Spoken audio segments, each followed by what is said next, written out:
see you hitting them when you walk. I want you to do like this and boom, boom, boom, boom, boom. It keeps it boom, boom, boom, boom. How long you can do that? 1, 2, 1, 2, 1, 2.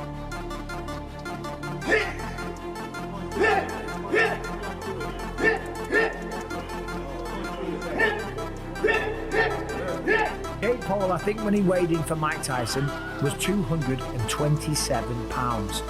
That is, if I'm not mistaken, a 92-pound weight difference. Almost a 100-pound weight difference.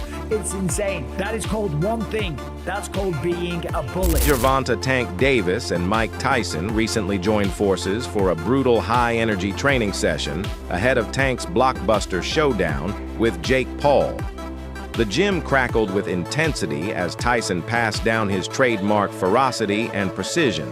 The former heavyweight king personally drilled Davis on explosive punching mechanics, sharpening his head movement, body torque, and knockout-level uppercuts.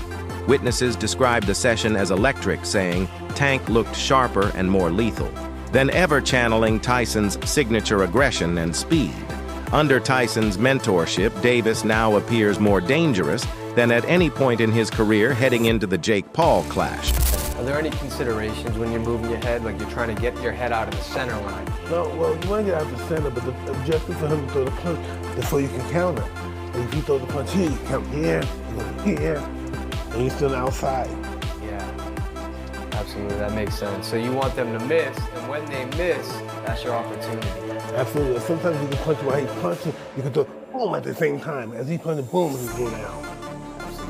It's all about moving after you punch. As soon as you punch, you're going. Whatever it is, boom, side, whatever it is, you have to go. I love that foot movement. Is that something that CASSA taught you? Yeah, twisting. Twisting is what. The highly anticipated fight between Jake Paul and Gervonta Davis is officially set for November 14th at the CASSA Center in Miami, Florida. Originally slated for Atlanta, the bout was relocated after the Georgia Athletic and Entertainment Commission raised concerns about the massive weight difference between the two fighters. Oh my days. Jake Paul versus Tank Davis. Is this real? This can't be real. Because he was talking about fighting Joshua, which is heavyweight, and now he's saying about fighting Tank. Nah, this can't be. It's Netflix as well. I need to go and do some checks and see if like the main pages have posted this, but Jake Paul's posted it.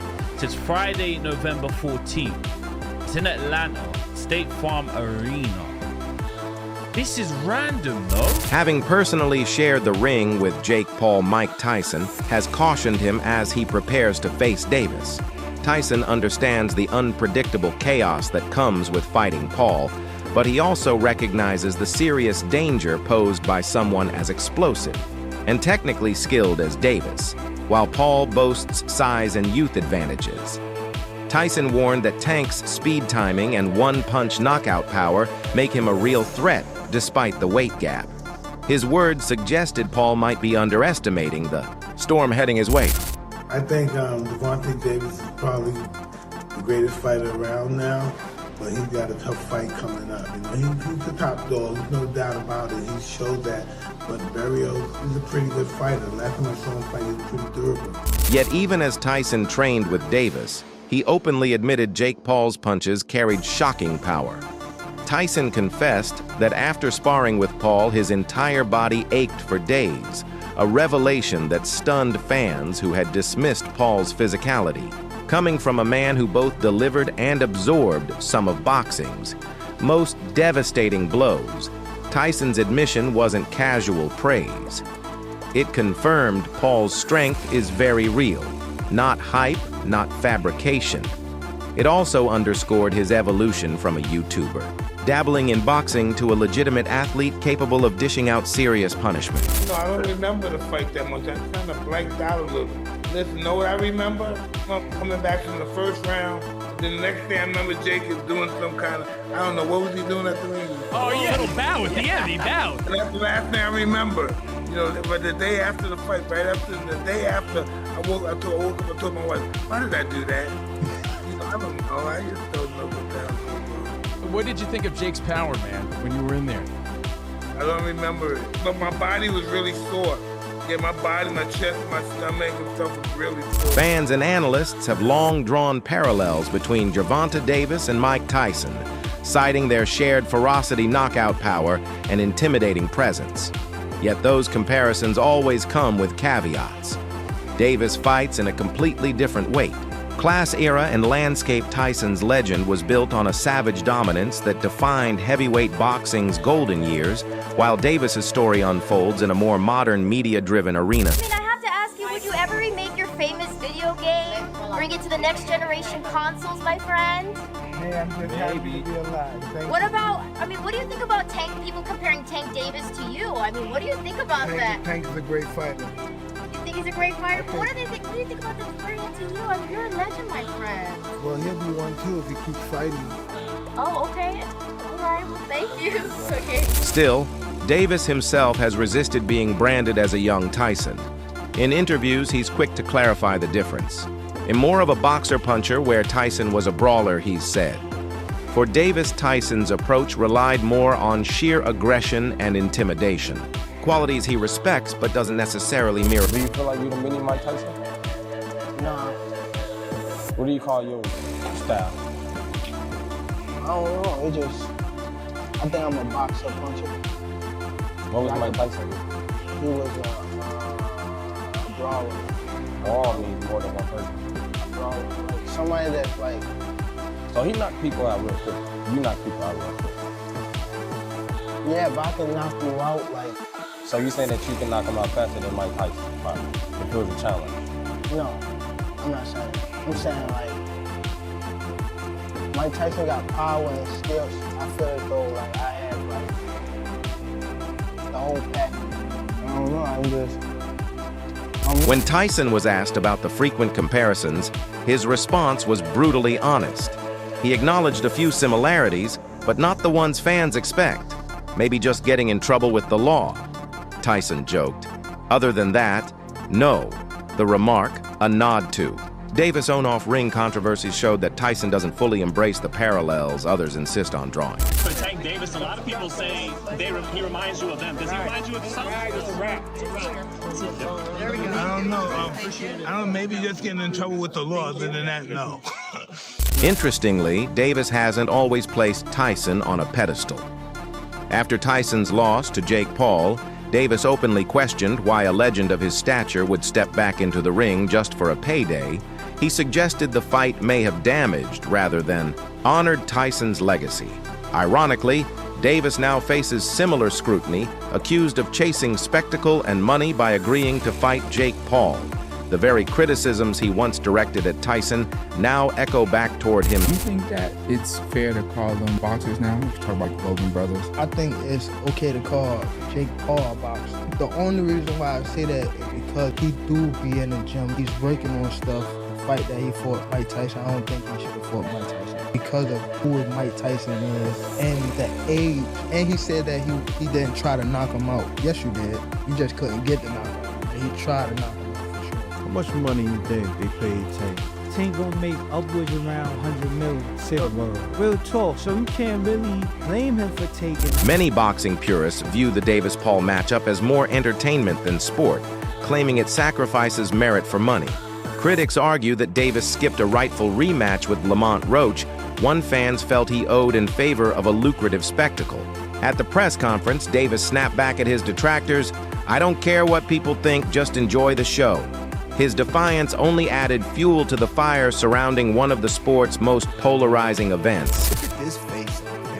What are your thoughts? You're hearing that shit from me. That's cringe. In some weird way, I kind of like cringe about it? He's trying to big man a smaller guy, who the smaller guy to me is dangerous. I think Tank Davis is going to put the hands on him, but I like it, bro. I will say something about Jake Paul. He's brought a lot of attention to boxing. Tank Davis guaranteed $40 million. If you were in that position, would you fight Jake Paul? Oh, hell yeah. You got to give Jake Paul his flowers. Mike Tyson, Anderson Silva, Nate Diaz. Jake Paul is a disruptor, and he's done a phenomenal job. You get big and famous enough to where they will just hand you the title shot and completely throw out the ranking system. If Jake Paul was to do that, I think that'd be the greatest sports accomplishment in history. Going from a Disney Channel kid to a YouTuber to becoming a world champion. I don't remember the last time that I've heard Gervonta Davis say, I'm in boxing to be the greatest fighter of all time. I've heard him say that he's better than certain guys in his weight class, or this kid can't beat me. I've heard that. I can't remember, and maybe y'all can keep me honest, online. The last time I've heard Gervonta Davis talk about his legacy in the ring. Like I'm building my legacy, I'm trying to outdo Floyd in legacy. Like, I think it started like that for him. But the influence of Floyd Mayweather, Money Man, not Pretty Boy, but the Money Man, and building your brand and selling tickets and selling pay-per-views and becoming a household name, that's also a legacy. You got the legacy in the ring and you got the legacy in terms of how you sold. I believe Gervonta Davis is more focused on selling tickets and making money and securing his future for himself and his family. He said it out of his own mouth. I ain't got nothing else to prove. You trying to be one of the greatest fighters of all time, it's still a whole lot to prove. My point is, Roy, I don't think, should everybody hold this man to the standard that they hold him to and say, you not fighting nobody, yeah, you making money, but you ain't really fought nobody. If he don't even care about that, that's not even something that he's really focused on. If his main focus is the money, and his main focus is getting out of boxing without getting hurt and retiring on his own terms, shouldn't his fan base and other people get on board with that if that's not even his goal? How can we hold him to something like that if he don't even hold himself? MMA fighter Mike Perry, never one to hold back, slammed the idea of Davis stepping into the ring. With Paul, Perry claimed Tank is no longer the knockout artist he once was, saying his passion for the sport seems to have faded.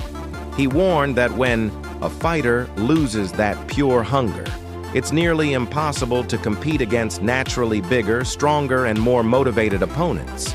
Perry pointed out that Paul could outweigh Davis by nearly 180 pounds, a difference that drastically alters everything, from how punches land to how much punishment each man can endure. Jake just signed on to fight Tank Davis. What do you think of that fight? He's got like 100 pounds on him. Yeah, you know, and they say that there's a large weight discrepancy, like me and Jeremy are the same size, so you know it's his lower half is really small. My legs are gonna work the best that night. I have really strong legs. I'll squat twice the size that he can, and so my strong legs are gonna do work. Jake is big. Tank has a lot of skill, but I don't think he's the same Tank that we saw the most incredible knockouts. We saw him. I mean, Lamont Roach performed great. They went to draw, and, you know, I just don't know. And Tank walked away. I don't know if he loves it enough to beat a guy who outweighs him by 80 to 100 pounds. Boxing analyst Showbiz the Adult echoed similar skepticism, predicting that Jake Paul will land heavy fight-changing shots on Davis. His reasoning was blunt. Paul's physical advantages in size, reach, and power are simply too great to ignore. While he credited Davis' speed and precision, Showbiz argued that the difference in natural strength and durability would ultimately tilt the fight in Paul's favor. So, how does Tank Davis beat Jake Paul? I mean, you have Shakur Stevenson saying Jake Paul doesn't have a snowball's chance in hell, and that Gervonta Tank Davis would just outbox him and beat him on points. I can see Tank just outboxing him and making it real easy. And I get that, but when I think of Tank Davis, I think of a guy who kind of counters you to knock you out. I think of a guy who's not really a busy fighter, and this isn't just a size thing, because hell, if it was Jake Paul versus the prime Manny Pacquiao, I would say Manny Pacquiao, because of Manny Pacquiao's style, how busy he is, how he hops in and out, I think he would collect the points, while Tank Davis, I think he punches the least amount of all fighters in the world right now. So do I think he can one-punch KO Jake Paul? Well, the thing is about Gervonta has really shown a huge amount of concern fighting anything north of 135. Check this out. He hit me in the back of my head. That stung a little bit, but other than that, it wasn't really. That's why I was nervous. Like, he's 140, so I wasn't trying to get caught too close. Critics continue to question Jake Paul's recent trajectory, especially his victory over a 58-year-old Mike Tyson. Many believe that fight highlighted a worrying pattern in Paul's career, choosing opponents for spectacle rather than challenge boxing. Icons like Carl Froch dismissed Paul's success as more showmanship than skill, claiming his accomplishments rely on marketing, not mastery. Jake Paul, you've lost your mind if you think you can go toe-to-toe with Anthony Joshua. Listen, let's not get confused, guys. Let's not get confused. Yes, cool. Anthony took a big L with Daniel Dubois. But Daniel Dubois is not no joke, bro. It's not a joke. You know what I'm trying to say? He took an L there, but Jake Paul, I got the utmost respect for what he's done, how he's managed to navigate through the boxing world. Like, bro, it's so mad. And I can see this is like a 90%. It's happening, it's positioning, it's marketing already. Like, why would you see Jake Paul go face to face with Alexander Usyk if it's not to position for a fight for Saudi? Obviously, Jake Paul's gonna fight Anthony Joshua. There's possibly gonna be a Usyk against Tyson Fury 3, because obviously the last two were so close. But you never know. It can also be a Usyk against Derek Chisora. You know what I mean? You never know. Sports commentator Stephen A. Smith has repeatedly criticized Jake Paul's selection of opponents, arguing that most are retired fighters or those past their prime. He insists that Paul has yet to prove himself against an elite active boxer. Paul, in turn, defends himself by saying he's tried pointing to Tommy Fury, who he fought in February 2023. That bout was Paul's toughest to date and his only matchup against a legitimate in-prime professional boxer. The result? A split decision loss, his first and only official defeat. You are beating up on dudes who don't box. They're not boxers. I was on Disney Channel while these guys were winning UFC championships. Okay. You know, I was playing with Mickey Mouse while these guys were throwing arm bars and winning UFC championships. Everyone's, analyzing my career, critiquing it, paying attention to it from day one, but you can't tell me who was Mike Tyson's first fight. You can't tell me who Muhammad Ali, who was his fourth fight. No one knows, but everyone's seen all of my fights. I tried to fight Tommy Fury. Yeah, I tried to fight Tommy Fury, and he backed out due to a rib injury. Undefeated, young prospect. He comes from the Fury family. His brother's a heavyweight champion of the world. I tried to fight him, and he got... Smith also slammed Paul's decision to fight Tyson, calling it a mismatch of eras.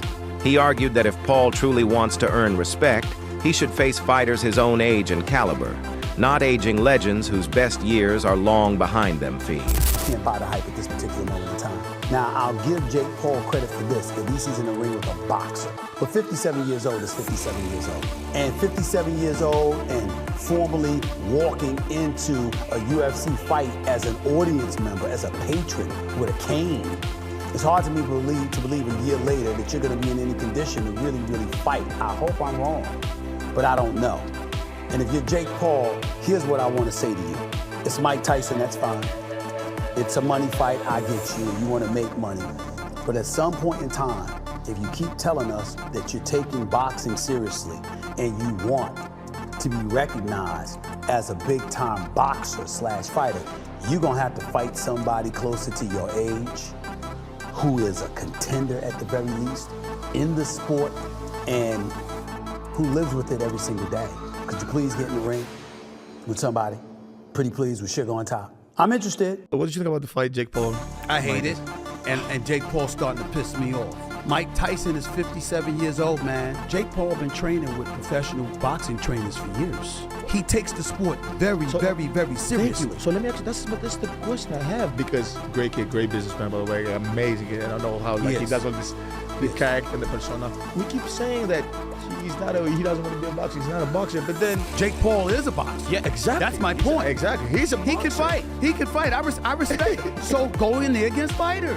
You should be climbing the ladder towards those other fighters and taking the sport seriously to the point where you're fighting actual boxers. Now he decides to fight a fighter, a real fighter, which is Tyson. But Tyson is 30 years older. Stop this nonsense of going against dudes that either ain't boxing or is 25 years removed. Jake. Paul, however, insists he's transforming boxing's future. In a recent interview, he declared the sport is entering a new era, faster, louder, and more accessible. He credited Netflix's partnership as a game changer, saying it's taking boxing beyond traditional pay-per-view audiences and into mainstream entertainment. With one of the world's largest platforms now broadcasting the sport, Paul claims he's not just fighting opponents. He's fighting to redefine boxing itself. Huge news, by the way. It's massive. Like, yeah. I know we're taking it very nonchalantly. This is going to be your next super fight. And this is on Netflix. On Netflix. Insane. So it's another Netflix fight. November 14th, Netflix. Hey, it's funny. Like, actually, you kind of like pioneered this a little bit. The pay-per-view model for combat is dying, it seems, especially now with the Paramount's acquisition of UFC. It seems like free fights may be the way of the future. Piracy is such a big problem. That's what it is. And I thought you did that with one of your fights, where you were going against the piracy. What fight was that? Where I don't know, maybe. No, I mean so there's there was like the TV era of boxing, then there was the pay-per-view era of boxing. That's for today. Video subscribe for more.